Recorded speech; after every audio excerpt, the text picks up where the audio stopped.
বন্ধুরা, আপনাদের সমস্ত লেবু গাছে কি এইভাবে ফুল চলে এসেছে নাকি এখনো পর্যন্ত ফুল আসেনি? মার্চ মাসে তো প্রায় কদিন চলে গেল, তাহলে কবে ফুল আসবে না আদৌ আসবে না? আপনারা সকলে এই নিয়ে হয়তো চিন্তিত। আমাদের স্বাভাবিক নিয়মে মার্চ মাসের 15 তারিখের মধ্যেই সমস্ত লেবু গাছে মোটামুটি কিন্তু ফুল চলে আসে।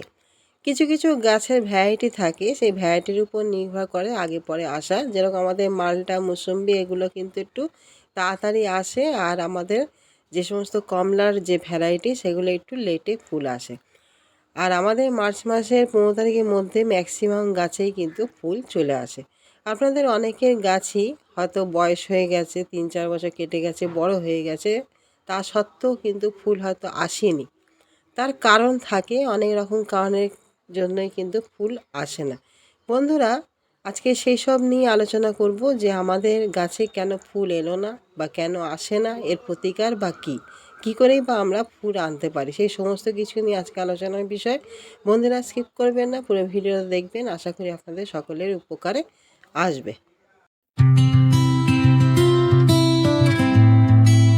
নমস্কার বন্ধুরা, আমি শ্রাবন্তী, আর আপনাদের সবাইকে জানাই গ্রিন রুফ গার্ডেনে স্বাগত। বন্ধুরা, বেশ কিছু কারণ থাকে আমাদের লেবু গাছগুলিতে ফুল না আসার। তার সবথেকে বড় কারণ হচ্ছে কি না, আপনারা যখন গাছটাকে কিনবেন, কোনো নার্সারি বা দোকান থেকে যখন গাছটাকে কিনবেন, অবশ্যই একটা গ্রাফটিংয়ের গাছ দেখে কিন্তু কিনবেন।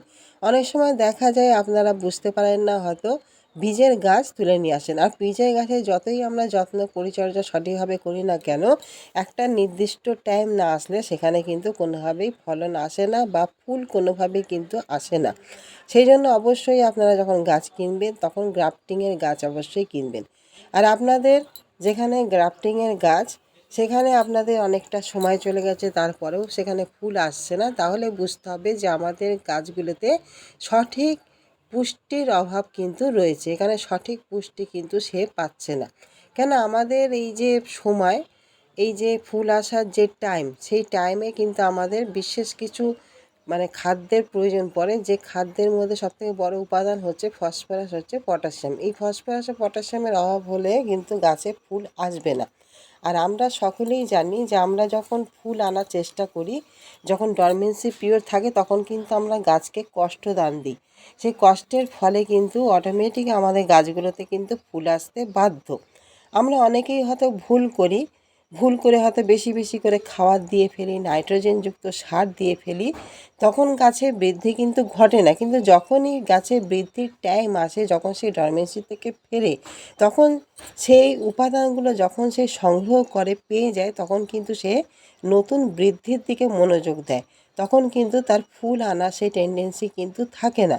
সেই জন্য আমাদের সঠিক যত্ন এবং সঠিক পরিচর্যাটা করতে হবে, তবেই কিন্তু আমরা গাছে ফুল আনতে পারবো। একটা ফুল না আসা মানে কিছু না কিছু জিনিসের ঘাটতি অতি অবশ্যই আমাদের গাছগুলোতে ঘটেছে। আমাদের গাছগুলিতে ফুল আনার সবথেকে মোক্ষম যে উপায়টি, সেটা হচ্ছে কি না, কষ্ট দেওয়া গাছকে।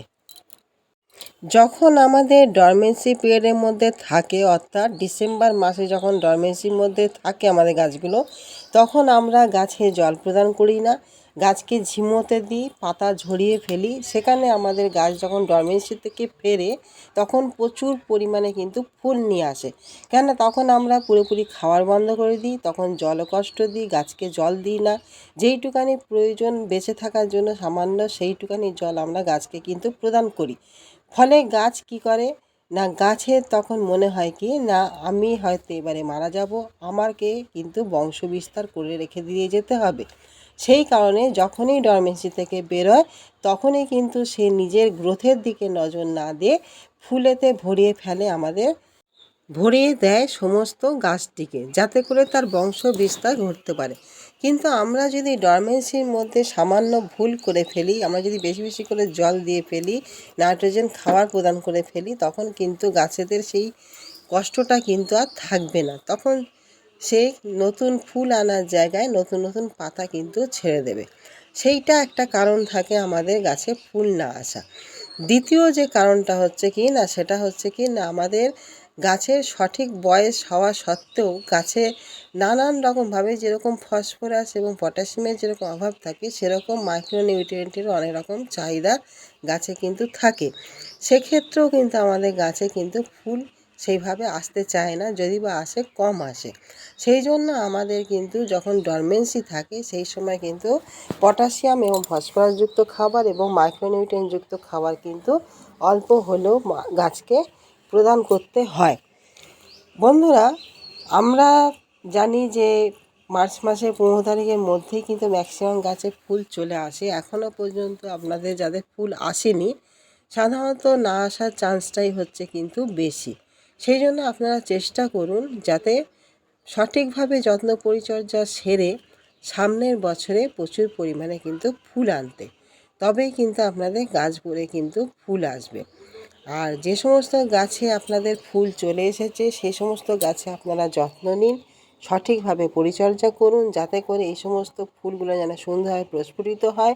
যে সমস্ত ফুল ফুটে গেছে সেই সমস্ত ফুল থেকে যেন সুন্দর দানা বাঁধে এবং সেই দানা যেন এই সমস্ত গুটিতে যেন পরিণত হতে পারে এবং ম্যাক্সিমাম ফল যেন আমাদের গাছে দাঁড়াতে পারে। কেননা আমরা এই সময়টা আর সেইভাবে গাছে কিন্তু ফুল আনতে পারবো না। যেগুলো আমাদের সিজনাল গাছ সেগুলো টাইম ফুরিয়ে গেলে কিন্তু আর ফুল আসার চান্স কিন্তু নেই।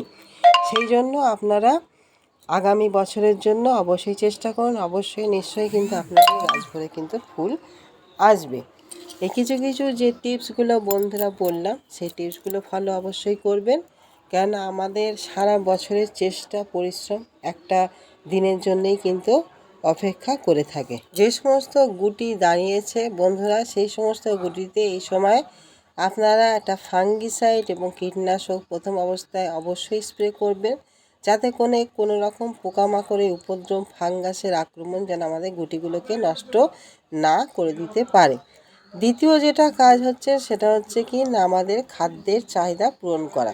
কেন এই সমস্ত ফলগুলো আস্তে আস্তে বড় হবে, প্রচুর পরিমাণ নিউট্রিশনের কিন্তু প্রয়োজন, এদের প্রচুর পরিমাণ নিউট্রিশনের দরকার পড়বে এই সমস্ত গাছে।